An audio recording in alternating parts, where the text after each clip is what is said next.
So have you guys studied the way of Bodhisattva before? I haven't read this particular book myself, but Mhm. you see, I understand the way. Okay, this is going. I'm going to Mhm. explain what I have, what I know. There's difference between Buddha and Bodhisattva, in my opinion. Mhm. There is a difference. There is a subtle difference, in my opinion, in the sense that Buddha is a state, Bodhisattva is a person, where who is actually trying to enlighten everybody before he would leave his body and ascend or whatever. So he first wants to make sure everybody gets the knowledge of enlightenment before ascension. Is my understanding of Bodhisattva. Yeah, so we're gonna learn more as we go through the book. And so like for me, I like to have a Bodhisattva, inspired Bodhisattva. Okay. And I also, listen, I'm going to be honest with you about my reason why I'm here. Okay. Mhm. See, I have been studying Buddhism for a long time. I myself from India, and You I, are okay. I So you can teach us a lot of things. and Uh, and Buddha was born in India, and we, in fact, in Hinduism, we consider Buddha as an incarnation of Vishnu. So we actually call him God, mhm. though you don't call him God. You call him more of Oh, a teacher. saint, teacher or saint, but we do call him Yeah. and call him as an avatar of Vishnu. And Mhm. in our understanding is different. And but you should also understand one more thing is that at some point of time, Mhm. uh, Buddhism disappeared from India. I know. But Because the invasion of a Muslim. no, it was not because of the Muslims. It was not the invasion of Muslims. I'm going to tell you, it was because of a Hindu patron saint called Adi Shankara, who actually had battles, physical battles with the monks in various parts of India, and he physically drove them out. Literally, it happened. I'm telling you. It's not the Muslims who drove out because Muslims came much later. Islam was only discovered in 625 AD. Buddha was born in 1600 BC. So we're Right. talking 2000 years back before Islam was even existing. So Yeah, Muslims much had later. nothing to Yeah. do with it. It Yeah, I was think a different we learned history, like a different version of history, right? And yeah. even a term. And so this I like this book.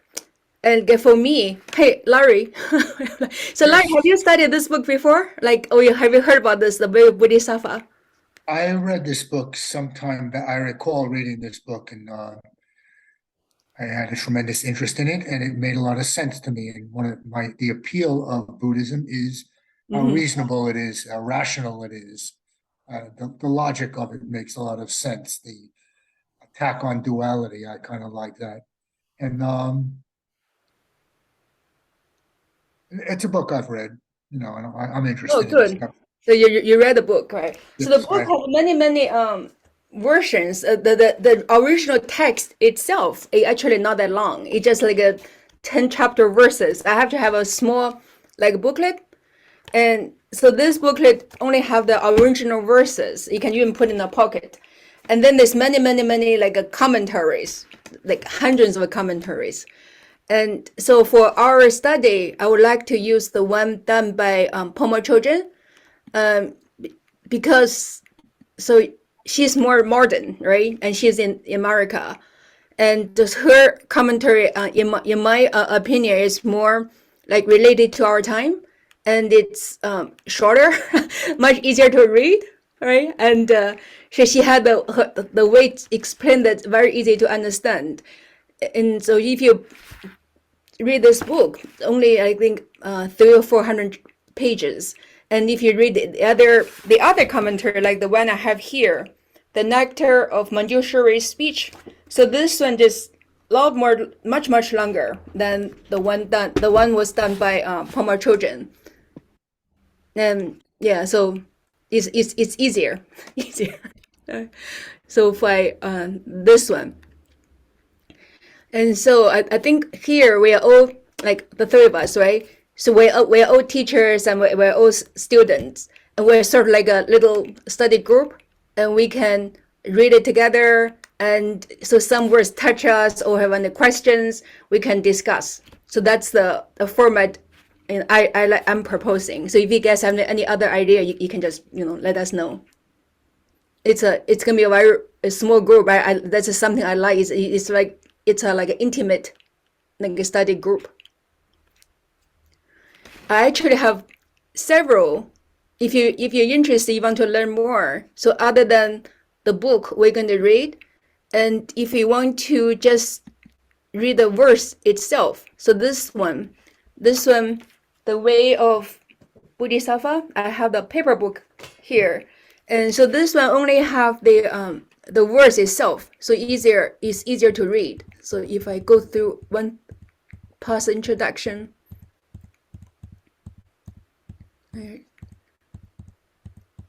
I guess starting from here, chapter 1. So this one, just the verse. And you can just read it. It's easier to read. And some of the words I just feel like very, very touching. And there's another book, this one, The Nectar of Manjushri's speech. So this one is more detailed commentary. And if you really want to study more, you can get this. I have this book, this one. The Nectar of Manjushri's speech is at least a lot more academic, so it explains in more depth than the one given by Pema Chodron. And I just think for our purpose, the Pema Chodron's version is easier than this. If you just want to learn more, you can read the book. Or if you find something like you like to share from other books, you're welcome to bring those in our little group. So what do you guys think? My way, like my little proposal, how are we gonna study this book?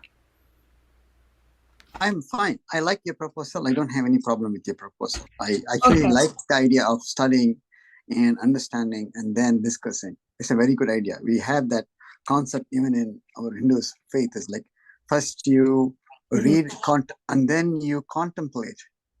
First you read, you meditate, and then you contemplate. Read, meditate, contemplate. So sort of that's how we look at things. Yeah, it's the same way we study Buddhism too.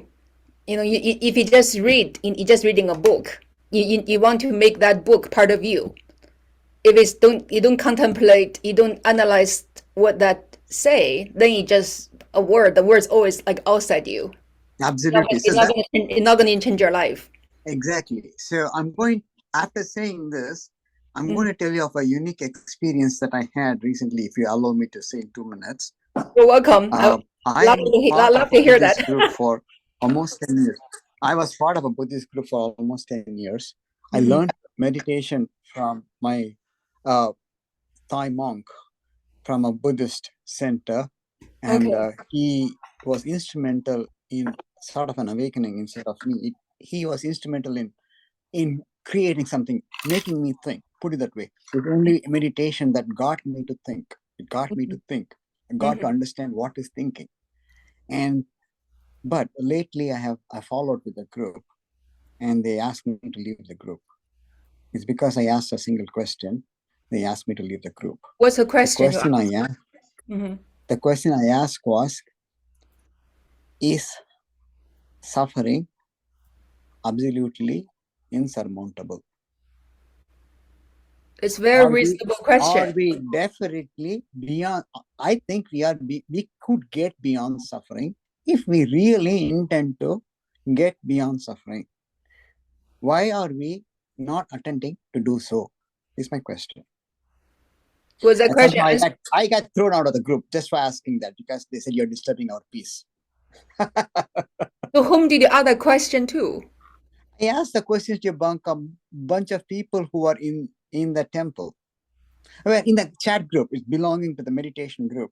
The Buddhist meditation group. I was part of this group for 10 years. And when I asked this question, they said, you're not supposed to question our beliefs. I actually don't understand. No, why? Like, so Buddha himself, or one time he said, so all my teaching is about suffering and cessation of suffering. Yes. That Cessation of suffering. yeah, Buddha Yes. himself that's all his teaching. His teaching is about sensation of suffering. Correct. And So so the first teaching Buddha gave when he was become enlightened, it's we call the four truths, right? So four truths, the one is suffering, the second one's the reason of suffering, the third one is nirvana, and the fourth one is the path to nirvana. So that's the essence of Buddha's teaching, sensation of suffering. So in another word, you can understand like what the teaching is about. It's about the happiness and the causes of happiness. So that's my understanding.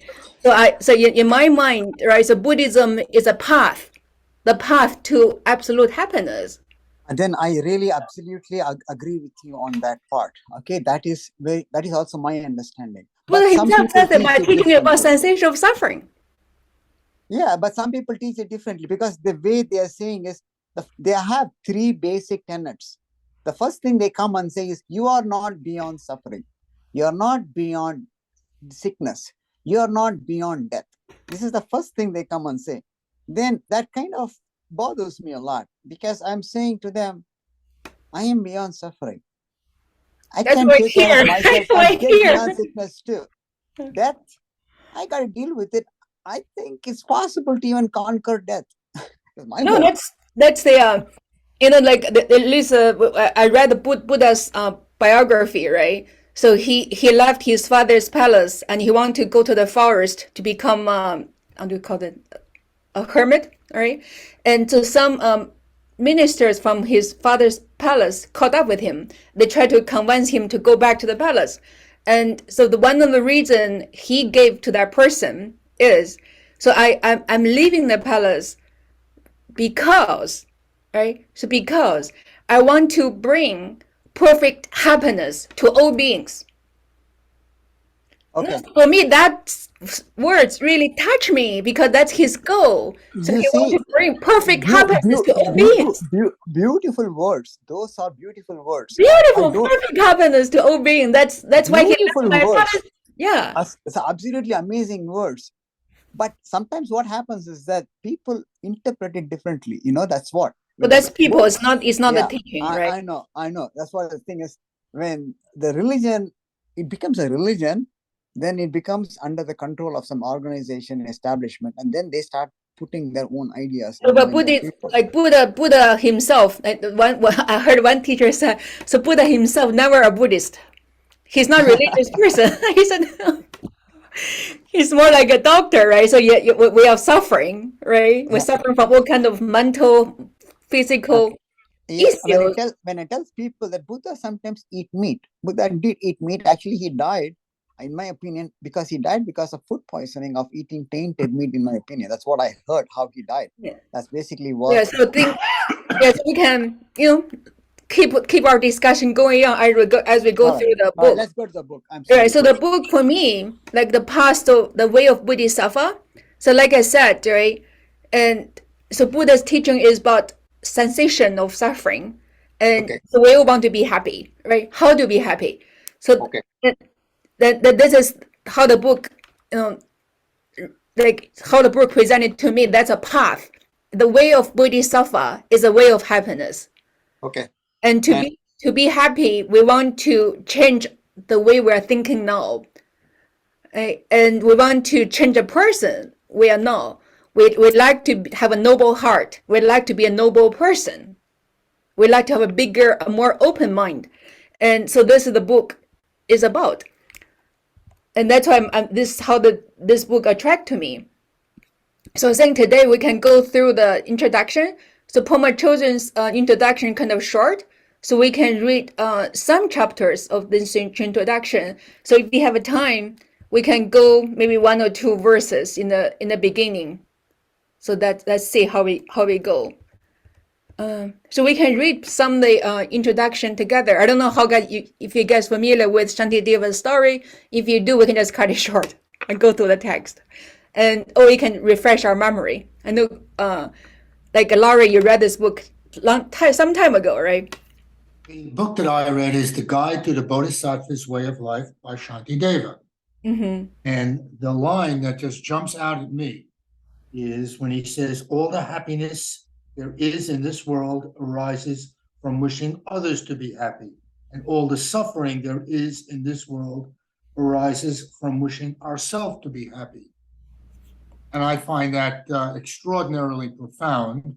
Mm-hmm. And in many ways, it makes a lot of sense to me.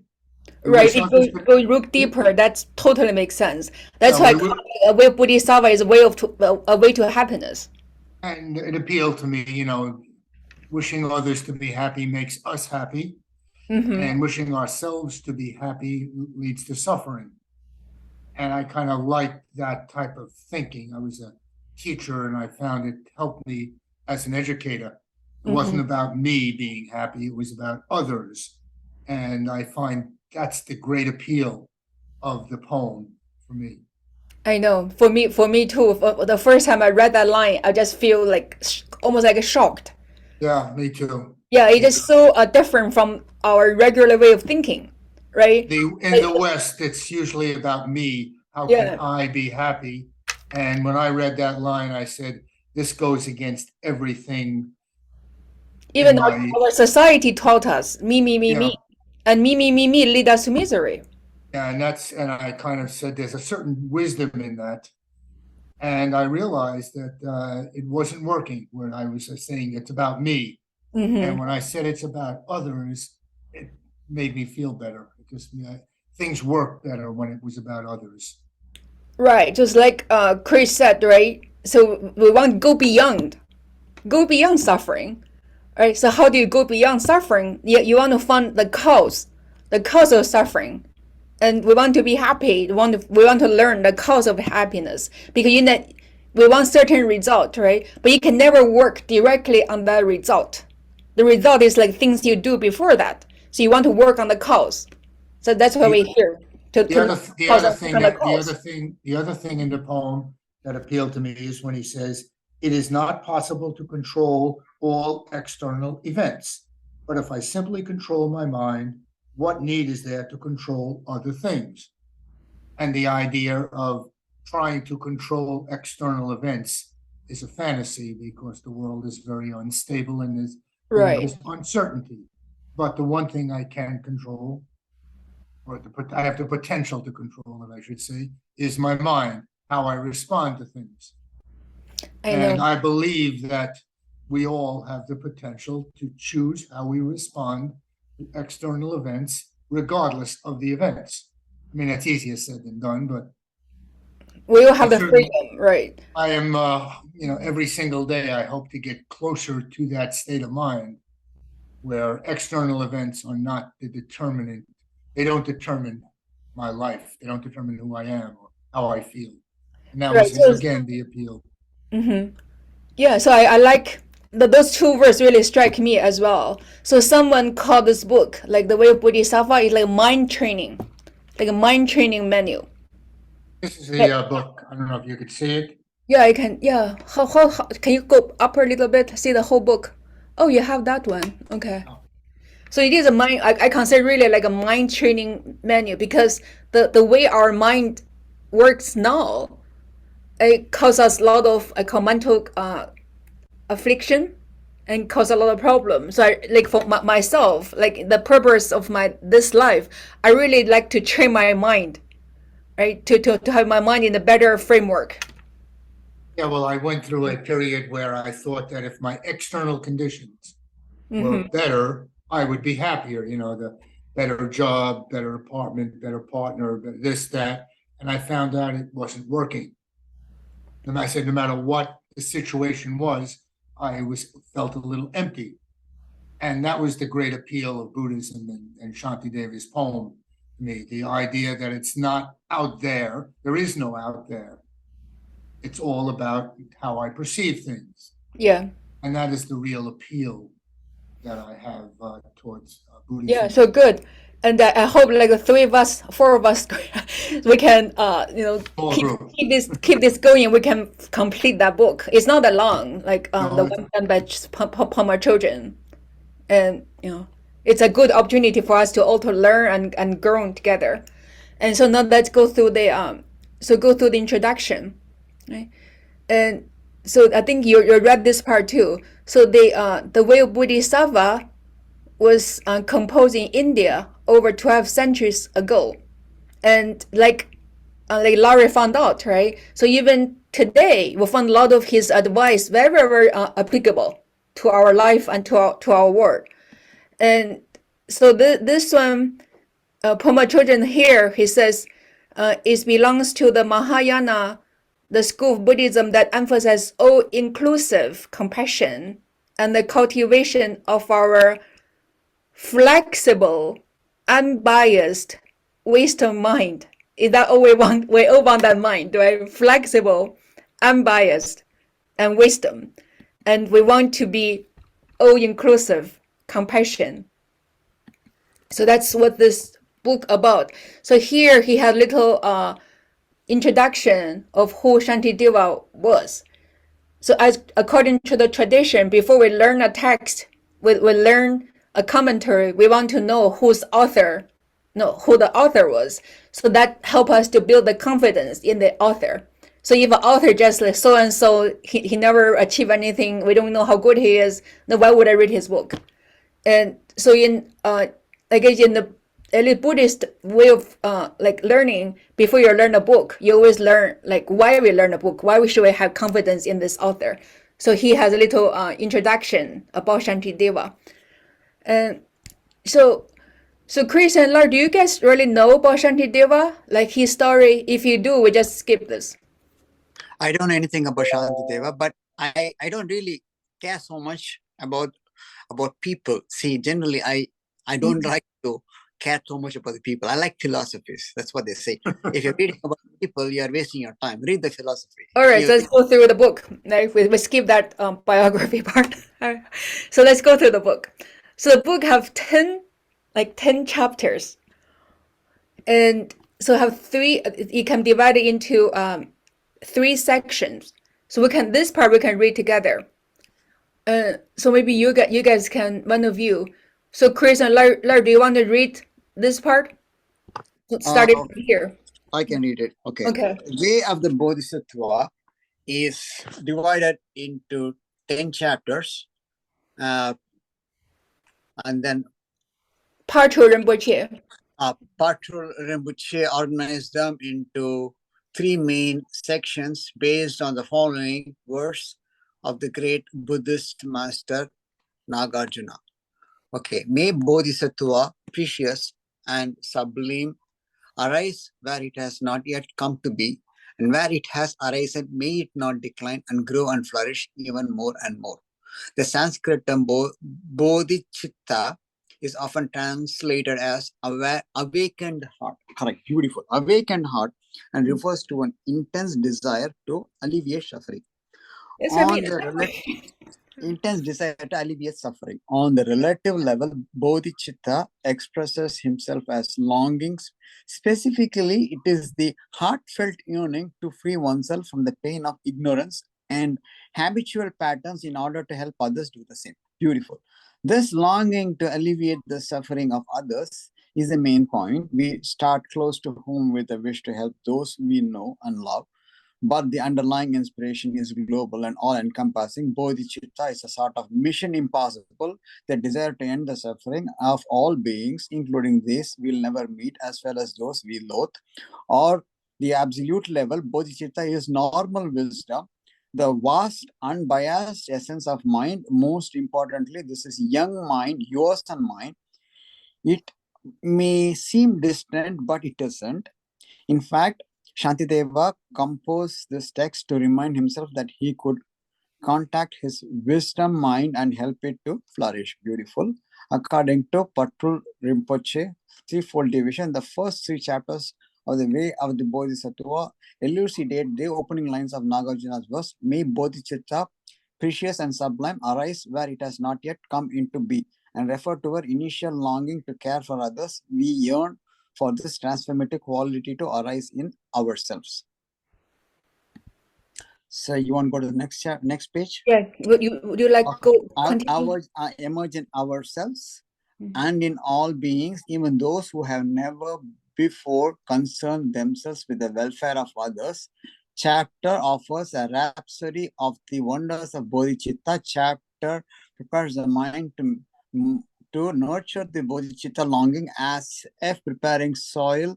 We prepare the mind so the seed of the bodhicitta can grow. Chapter introduces to the bodhicitta's vow, the commitment to use one's life to help others. Sadly, we usually so preoccupied with our own comfort and security that we don't give much thought to what others might be going through. While justifying our own prejudice and anger, we fear and denounce these qualities in others. We don't want ourselves or those we care about to suffer, yet we condone revenge of our foes, seeing the disastrous results of this me first thinking in the daily news. However, we might long for Bodhicitta to arise in the hearts of men and women everywhere. Then, instead of seeking revenge, we want even our enemies to be at peace. Martin Luther King Jr. exemplified this kind of longing. He knew that happiness depended on healing the whole situation.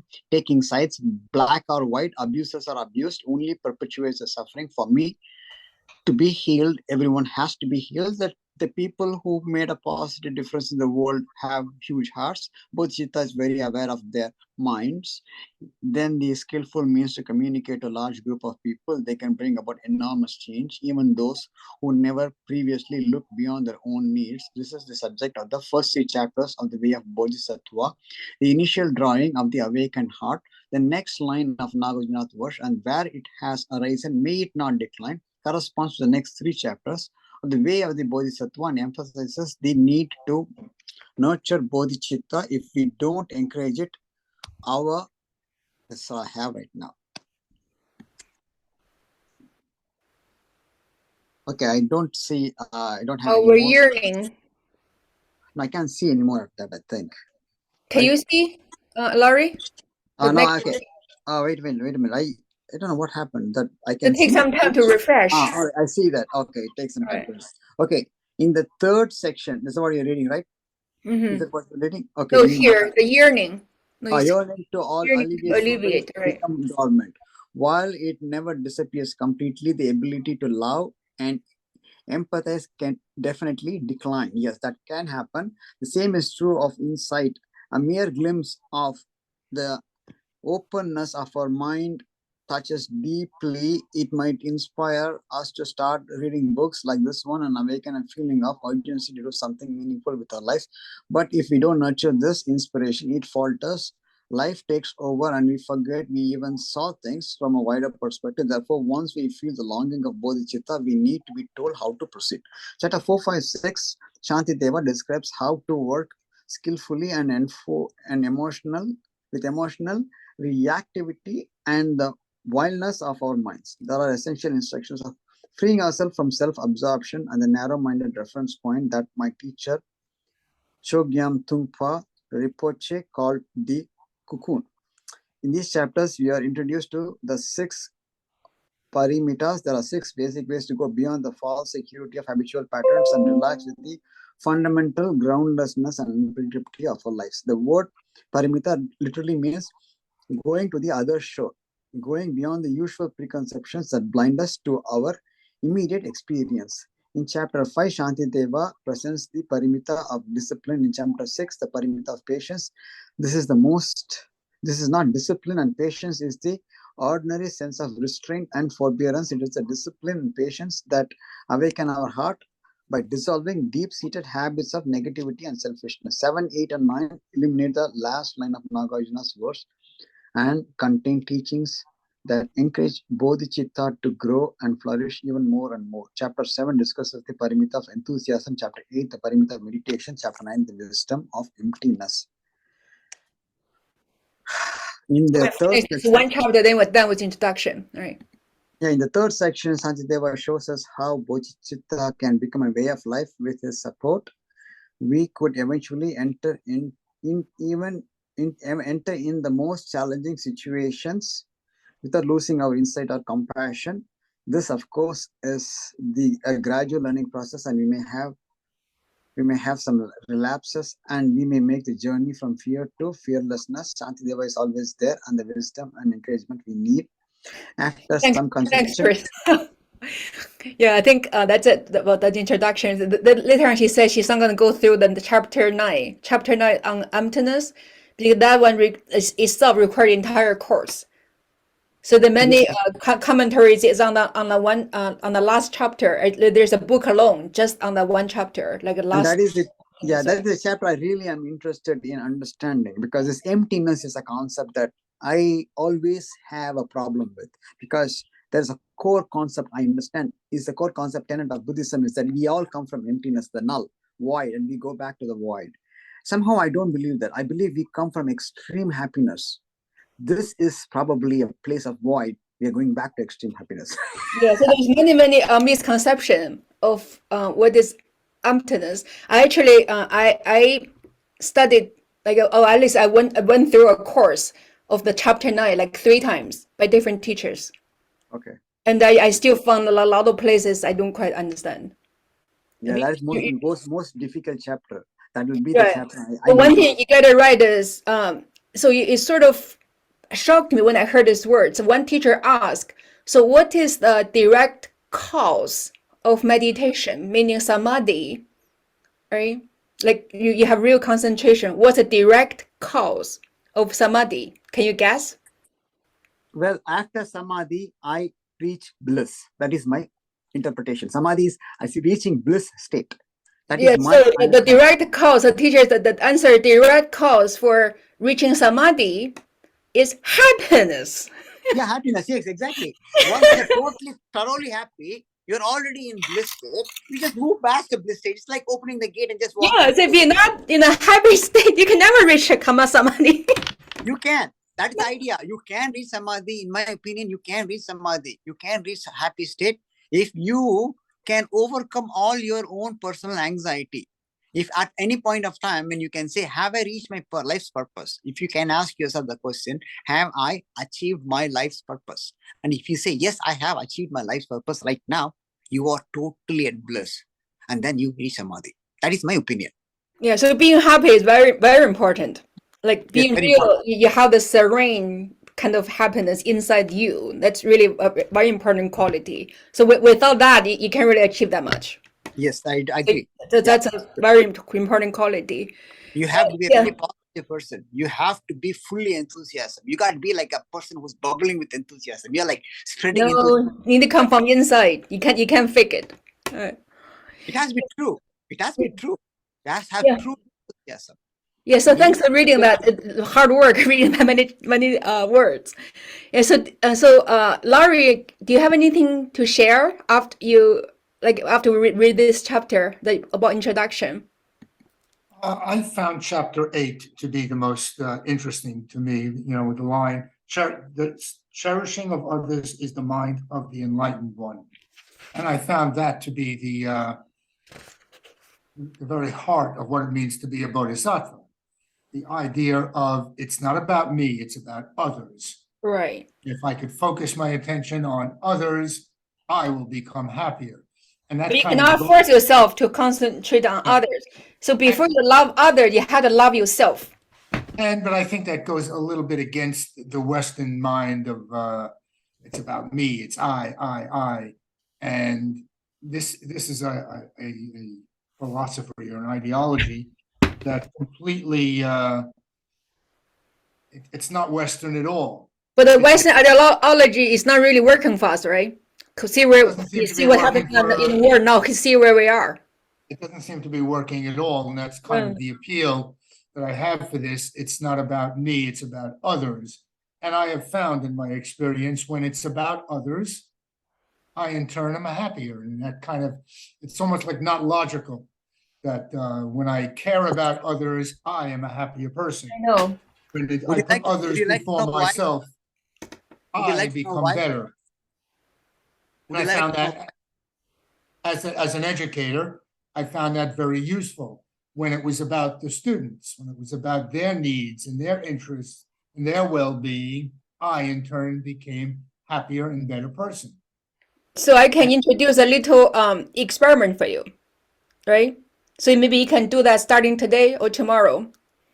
And when you go out on the street or go to a shop, go anywhere, and when you see a person It just coming from your mind. Just say, may you be happy. I Yeah, agree. good idea. It's easier said than done, but it's a practice. It's just you don't do anything. You just have a thought coming from your mind. May you be happy. See how that you feel. Even that little thought. I agree How with would that you. make And you? like I said, it requires a lot of practice because But a it's a lot of simple my- practice. it is, but Yeah, I a agree. lot of That's my good practice. You a just lot go of to my conditioning has been it's about me. That's the Mhm. conditioning that I was brought up with. And it's almost like I have to undo the wiring in my own mind to realize it's not about me, it's about others. And when I put others before me, then their needs, I'm a better person for it. I'm a happier person. And it's almost like it almost doesn't make sense in a certain way. It will as we go through this book more and more. So that kind of thinking is going to be more sinking with us. Yeah, Right. the cherishing of others is the mind of the enlightened one. And I find that there's a certain Christian element to that as well. But I find that there's a certain wisdom to that. That That mind is your mind too, like she said, right? It's more important is your mind and my mind. you know, So it's not like some alien, only certain people can get there. Everybody can get there. And so in the end, to see you, this is more like a Bodhisattva's vow, right? So and now, as long as space endures, as long as there are beings to be found, may I continue likewise to remain, to drive away the sorrow of the world. So that's the Bodhisattva vow. I found like so beautiful. Don't you think? it's beautiful. I have asked one question. Right. Do you understand what awake means? You talk about me or The meaning, see, we are all awake right now. You and I are awake, mhm. but we are not exactly awake. You understand what I'm saying? You and I may be calling ourselves awake physically, but not necessarily awake. And there are two people who could be physically awake in the same levels of awakeness. I can give you one aspect of being awake, right? For being awake, I have two aspects. One is you clear away all the obstacles of keeping you being awake, right? And the other one is you realize all the virtuous qualities of being awake. Okay. And so what is the clear all the obstacles? Means you get rid of all the mental defilements. Okay. Can And you call not just mental defilements, you get even the seeds. So even the seeds you burn, you never get a chance to reemerge. Okay. So can any human being call himself awake once he goes through this process? Which process? Like I say, for example, I have taken some time off to understand what are all my drawbacks. I stood before the mirror to analyze. Krish, my name is Krish. Krish, you got this mistake. Oh, Krish, sorry. Got erased. You got this mistake. And you guys, I got gone through a kind of a process of cleansing. So once you go through this process of cleansing, at what point do you call yourself as awake? Do you know? I think as long as there's still a concept of I am awake, I am a Bodhisattva, that means you're not awake. Okay. So hello, this is you Christina. Sorry to interrupt you guys. I was working because in the meantime I'm listening, but I really want to jump in to answer this question with awake. So, chime in. Yeah, sorry, I cannot show my face because I'm still like working. Okay, so for my understanding, the awake, what Buddha's teaching is cultivate the bodhicitta, right? The bodhicitta has a different aspect. That's why we have a lot of defilement or habitual mind, right? So that's that is all defilement, or we have to clear the defilement, clear the habitual mind, whatever caused by our karma, or like this life, right? What we learned, probably it's the wrong way we learned. That's why we need Buddha give us the way how to cultivate of bodhicitta, like first, renouncement and bodhicitta. Once we have the bodhicitta, the wish and the action, I think it's two kind of bodhicitta. Once we have the bodhicitta, when executed the bodhicitta, and then we will achieve enlightenment. This is the enlightenment way, and this is the awakened mind. This is what I understand. Sorry. Thank you. I really appreciate your time explain this. It's really, I really like, this is a discussion. You're all discussing. You want to add and contribute and put our own opinions and then yeah. Okay, please continue. Thank Christina. Just like I read something, say forget about enlightenment. Because enlightenment is a state, right? And you just do the right thing, one thing at a time, one moment at a time. And so first we can learn to be more compassionate, to have more loving kindness, and to have less like bad emotional state, less chance to be angry, nicer to others. So that's something we can do now. So if you do the right thing, if you train yourself on the right path, so that's a path of the way of Bodhisattva, right? If you do the right thing, then the result will happen naturally. If you just think about the result, then that's sort of sometimes that can become an obstacle itself. So I think we just do the things that we can do at this point. And so the small take small step, like like before I only think of my own happiness. Now I sincerely wish others to be happy, even though maybe physically I can't really do that much for others at this point.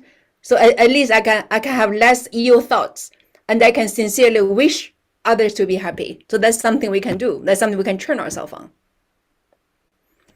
And so even that concept is explained later on in the book. So we can learn more as we read more of this book. So what do you think, Laurie? I think it's very difficult to have an unbiased mind. I'm looking at that line. Right, and unbiased so, mind. like that state, right? Until you're there, you don't even know. I think it's more difficult today than ever before, especially with the technological landscape of information and bias and opinions and attitudes and prejudices. Right. So even here, like he had a week sort of explain. Maybe we can read this one first. So read some of the text that can help us, like at least facilitate our discussion. And so we can go through the chapter 1. What time now? All right. So let's go. I think we have time to go to chapter 1. And so Laura, you like to read chapter 1? This one. We can read a couple verses. Then we. Are you starting developing a clear intention. Oh, you want to start from the top? Okay. All right. The first chapter of the Bodhisattva is an extended praise of bodhicitta. Shantideva starts on a positive note. We can connect with the very best of ourselves and help others to do the same. Bodhicitta is a basic human wisdom that can drive away the sorrows of the world. Bodhi means awake, free from ordinary confused mind, free from the illusion that we're separate from one another. Chitta means heart or mind. According to Shantideva and the Buddha before him, the unbiased mind and good heart of Bodhi hold the key to happiness and peace. Shantideva begins his teaching with a traditional 4-part opening. First, he expresses his gratitude and respect. Second, he makes a commitment to complete his presentation. Third, he expresses humility. And in verse 3, he rouses confidence. This formal beginning was very familiar to the works of Nalanda, but his personal touch and freshness made it unique. 1.1. To those who go in bliss, the Dharma they have mastered, and to all their heirs, to all who merit veneration, I bow down. According to tradition, I shall now in brief describe the entrance to the Bodhisattva discipline. These opening lines pay homage to the 3 jewels, the Buddha, the Dharma, and the Sangha. In the standard formula, the historical Buddha is regarded as an example or role model. The Dharma refers to his teachings, and the Sangha to the monastic practitioners and advanced bodhisattvas. Here, however, Shantideva takes our understanding of the three jewels deeper. Those who go in bliss naturally include the Buddhas, but it also refers to our own potential. We too can free ourselves from the hopes and fears of self-centeredness. The bliss of perceiving reality without these limitations is our birthright. Thus, Shantideva does bow down to something outside himself, but to his own capacity for enlightenment.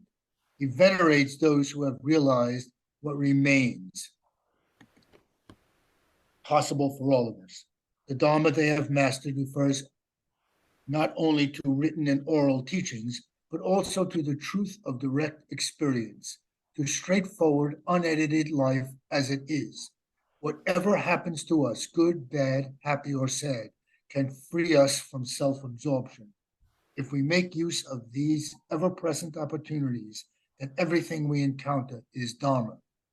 All the errors refer to the mature Sangha with its great sanity and compassion, but also includes aspiring bodhisattvas, all of us willing to move beyond our self-importance and find ways to care for each other are considered the Buddha's heirs.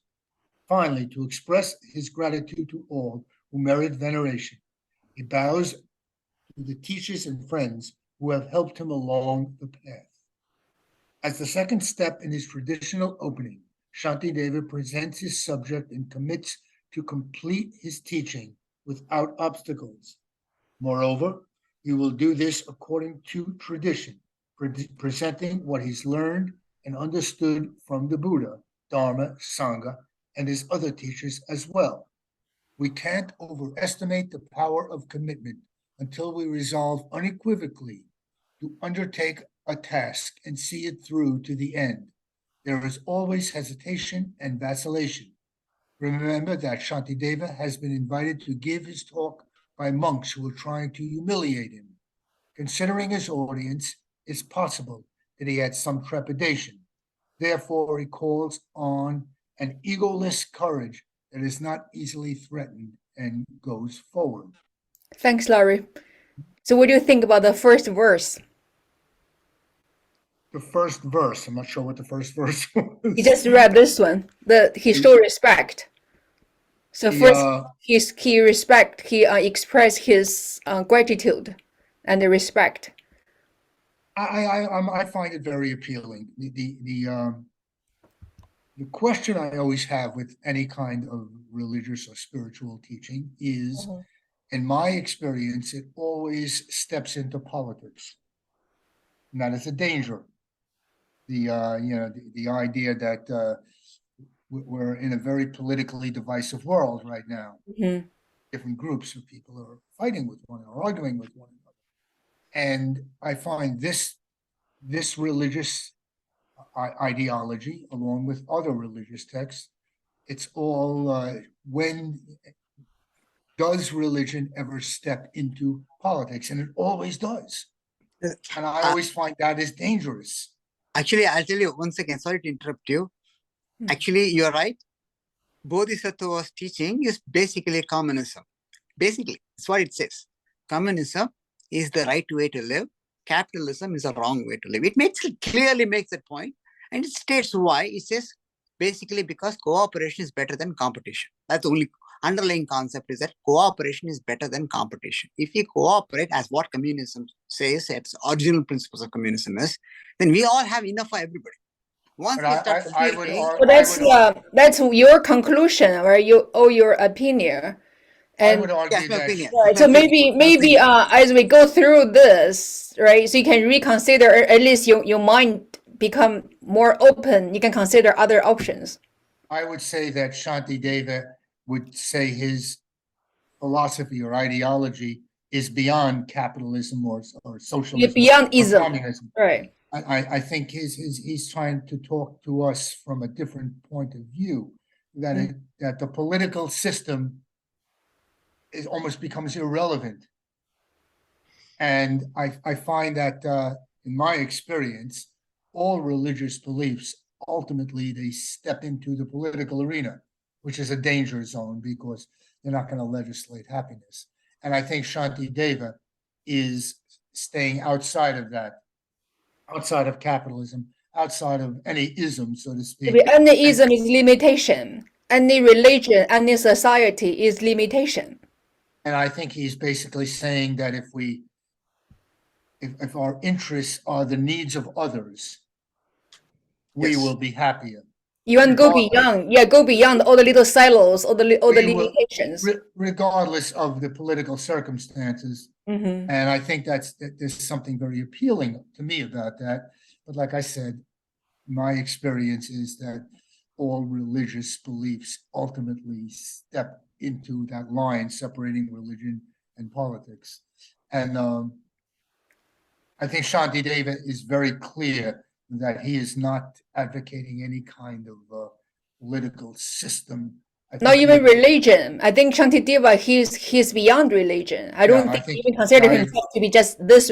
He's almost like talking for coming from the humanity of Yes, life. All right. It is beyond religion. It's beyond religion. Yes, it's beyond religion. Yeah, he is. I think mentally he is basically saying, look, if it's not about me, it's about others, we will be better off. We'll be happier. Exactly. We will be better human beings.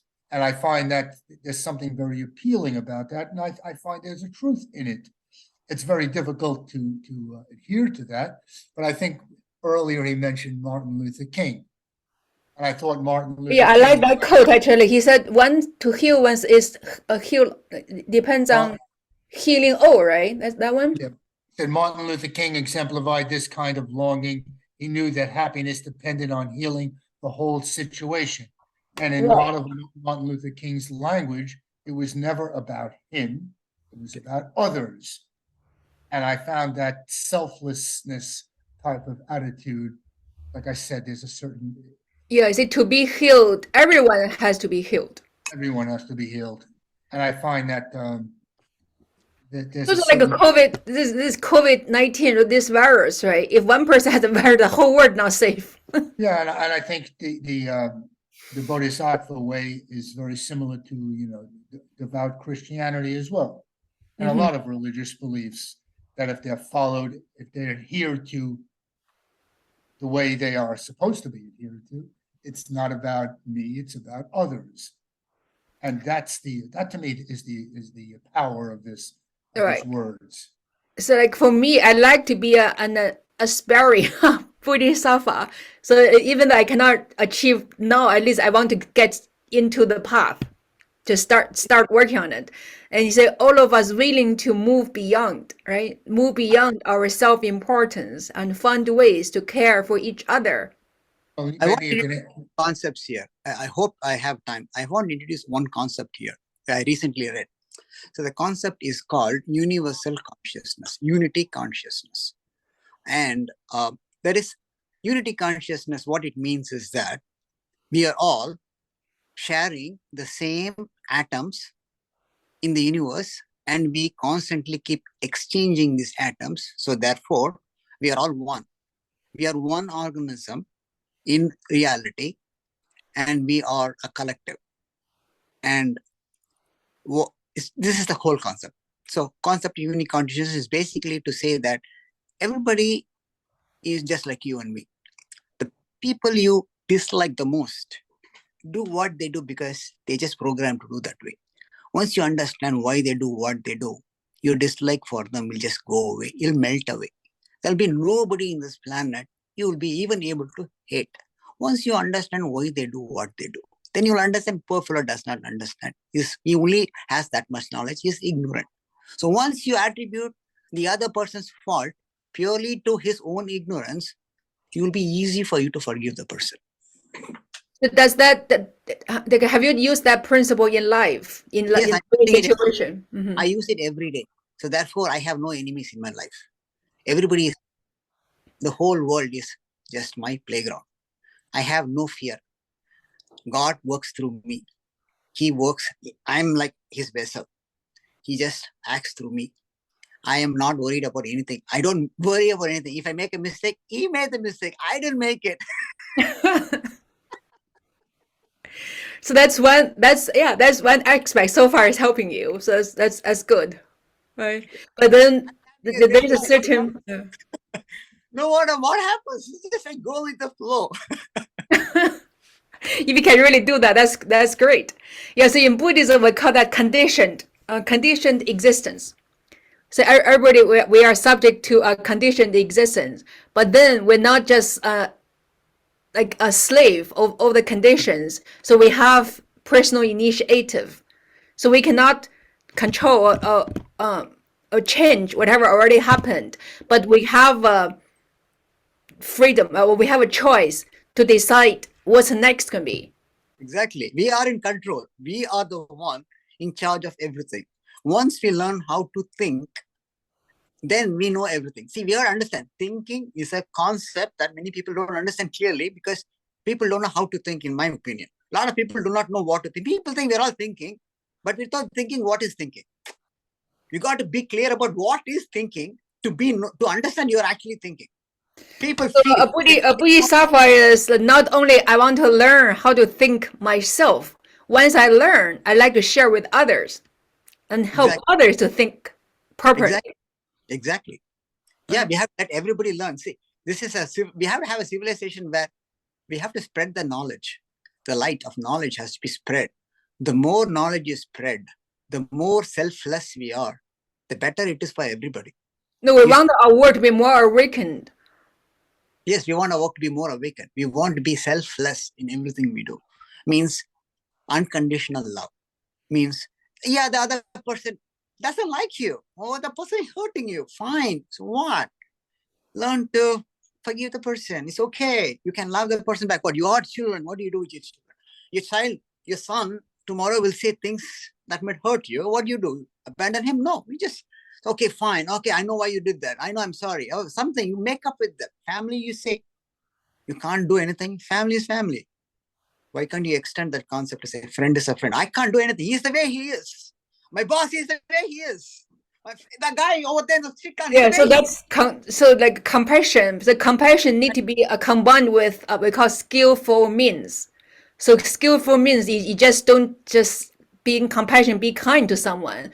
So being truly kind to someone, you want to do the good thing, like you want to do beneficial things for that person. If you just tolerate that person, let person act just the way he is, sometimes that can be maybe harmful for him. And so sometimes you need to confront that person, but you confront from the place of kindness, from place of love, not because I hate you.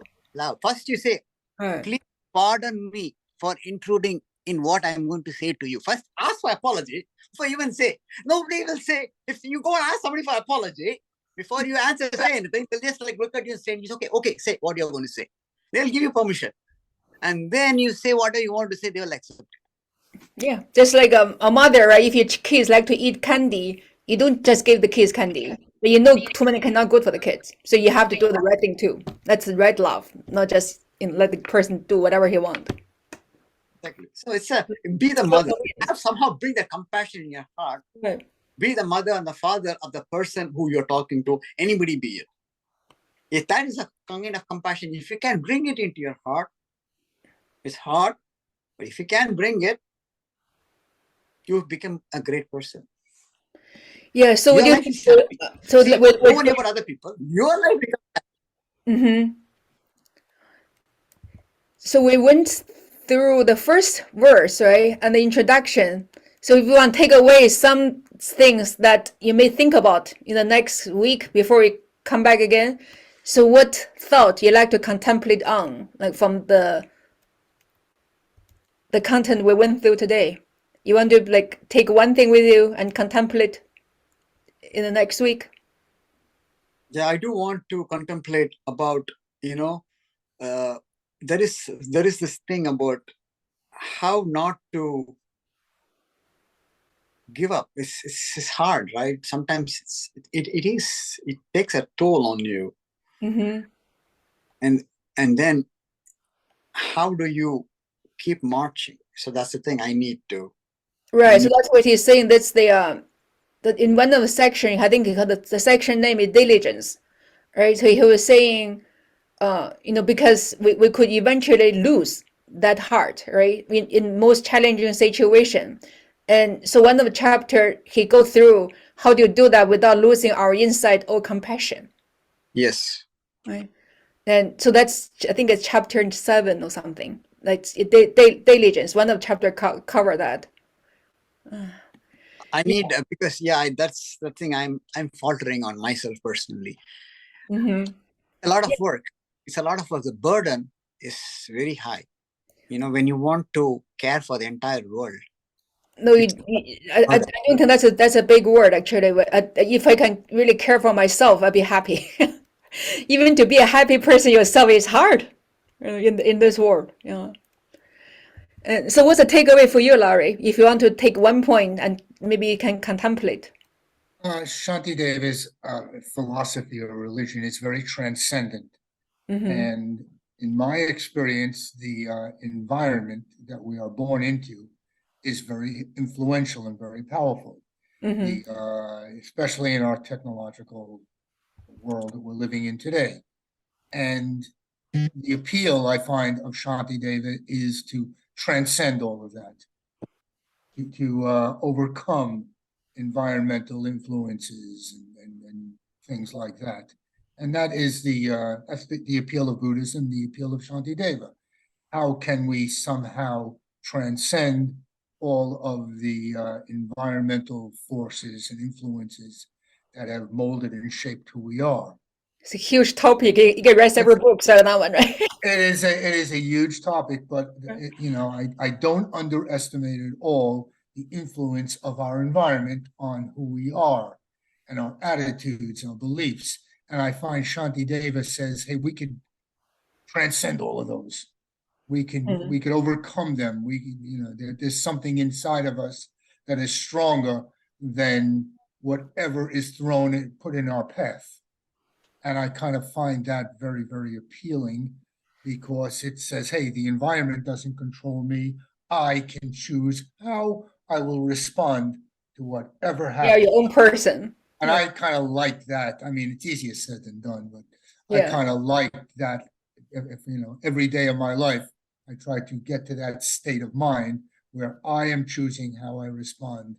Not the environment doesn't control me. I control myself. I have in control of my mind. And I kind of like I said, it's easier said than done, but that is the state that I aspire to be. I aspire to. Thank you. Yeah, and I find that's the attraction of Shantideva's thinking and the Bodhisattva's way of life. Yeah. Like for me, like this sentence, right? He said, those who go in beliefs naturally include the Buddha, but it also refers to our own potential. Yeah, the potential is the key our word own there. potential to we too can free ourselves from the hopes and fears of self-centeredness. Yeah, The bliss of perceiving reality without this limitation. I think we just have, like for me, I have limitation with certain view, right? I'm attached to certain view. And that's my limitation. There's a very famous book called Man's Search for Meaning by a guy named Viktor Frankl. Yeah, I read that one, but just and it's he so was incredible. he was in Auschwitz, Mhm. and he came out of it. He was a psychologist saying that there's only one freedom we have, Mhm. how we respond regardless of the situation. Now he could say that because he was in Auschwitz. If if I said that, you would look at me and say, well, what have you been through? And I kind of said that is the potential that we all have. It's potential. So Krish asked, what's a week, right? So those are weak. They already realized those potentials, and for us, it's possible. For this, I agree. our It is possible. It is our potential. right? Have I But he doesn't reached call our birthright. It's our birthright. have I reached that state of mind? Not yet.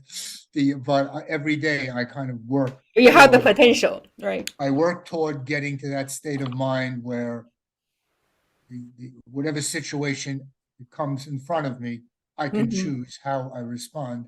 And that to me is the Bodhisattva. That's freedom. That's freedom, and that's the Bodhisattva's way of life. Yeah, that's freedom. Freedom give you, I get freedom bring your strength And and again, to bring more happiness. it's easier said than done because, hey, Hey, we start from saying it first, right? We say that we aspire to be.